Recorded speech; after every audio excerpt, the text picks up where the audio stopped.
one other thing before we move on.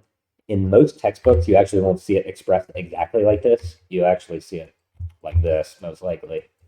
You'll see it as limit as h goes to 0 rather than delta x. And then basically you're just replacing delta x with h everywhere. That's how you'll typically see it in textbooks. Now, this is not anything different. It's literally the same thing. Again, it doesn't really matter what you call your limiting variable. The reason that they decided to call it h is because back in the old days, students kept getting confused between x and delta x. They thought that they were the same values. They're not. They're completely separate values. X is like the input to the function for your derivative. It's the value you're trying to find the derivative or the slope at.